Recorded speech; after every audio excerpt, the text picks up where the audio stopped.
If you're going to study Genesis 29, you must give proper attention to all the people involved. Jacob is the third of Israel's patriarchs, God's chosen nation's foundation, along with Jacob's father Abraham and grandfather Isaac. That fact does not necessarily speak to Jacob's character throughout his life, though. Remember that we are counted righteous because of our faith. You can find that in Genesis 15:6, Psalm 106:31, Romans 4:3, Romans 4, chapter 4, verses 20 through 24, Galatians 3:6, and James 2:23. For all of Jacob's moral failings as a deceiver, he was nothing if not resourceful, though. Jacob, which means heel catcher, that's his name, it can also mean deceiver, grabbed his brother Esau's heel at birth literally and spent the rest of his life figuratively catching everything he could from Esau as well, especially Esau's birthright and blessing. Nevertheless, Jacob matured throughout his life. Old habits die hard, and he still had moments where that old nature would rear its ugly head. But Jacob reached a point in his life after wrestling with God for most of it when Jacob began to turn around. A notable example of his turnaround, the turnaround of his character change, is his willingness to work 14 years to gain the woman he loved, Rachel, even after her father deceived this shrewd businessman, as Jacob himself had deceived so many throughout his life. Jacob became the father of Israel's 12 tribes, demonstrating God's faithfulness even when we are not faithful. When faced with conflict, Jacob tended to rely more on his intellect and schemes, more than trusting God for the answers. This is why he deceived others for his own benefit so many times. But security does not come from how much we have. We must learn to trust God's plan. All things work together for good for those who love God, who are called according to his purpose, as Romans 8:28 says.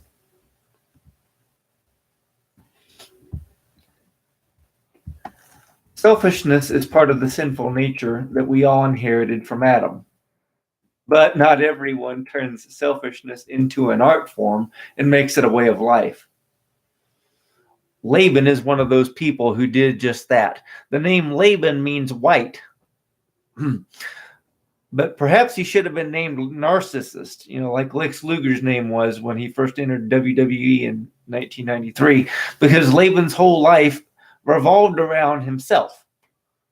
Laban treated people like chess pieces in life's game, and he saw himself as the chessboard's master. In light of that, we could look at Laban and Jacob's interactions as a schemer's showdown, one that Jacob eventually won. Laban was good at it, but he ultimately ran up against someone much better.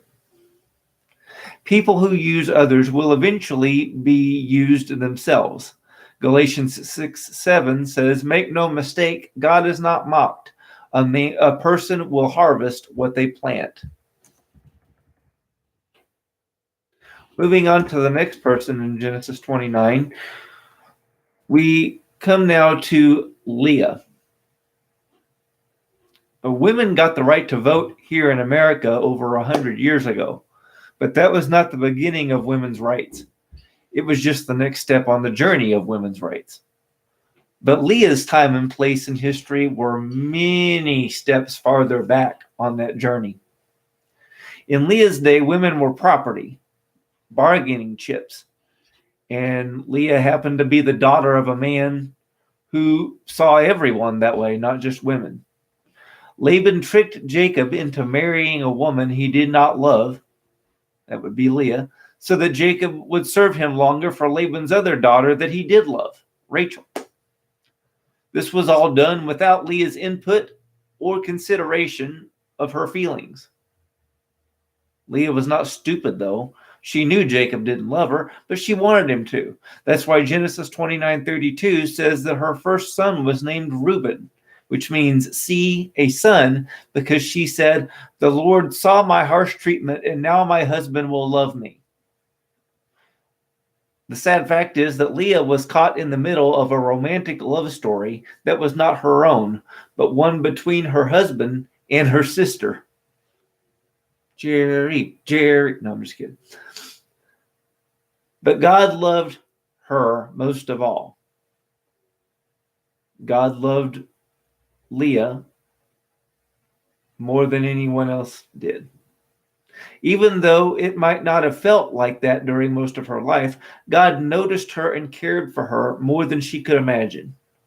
And God honored Leah by including her son Judah as part of the family line of Jesus Christ, the head of the tribe from which the Messiah came. Finally, we get to Rachel now.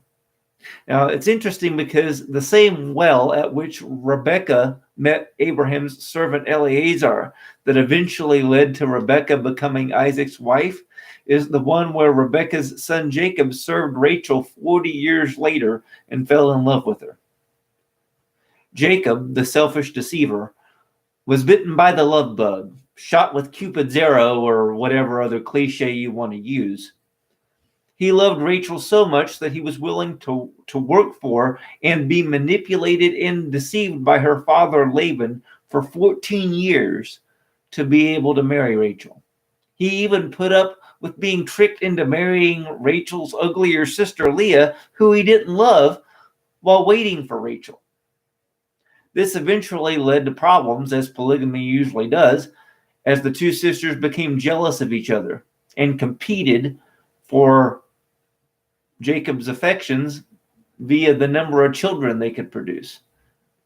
Jacob loved Rachel more than Leah, but God blessed Leah with more children and quicker than Rachel.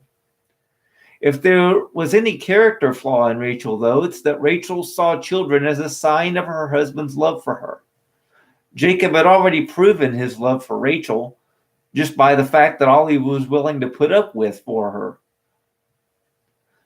Rachel hungered for unconditional love from Jacob that she already had from him and that she should have sought from God primarily. But despite many years of frustrating infertility, God did finally bless her with sons, including Joseph, who figures prominently in Genesis's last section. Her loyalty is also noteworthy and should be celebrated and learned from. Perhaps the biggest lesson that can be learned from Rachel, though, is that love is given, not purchased. It is accepted or rejected, but it is not earned.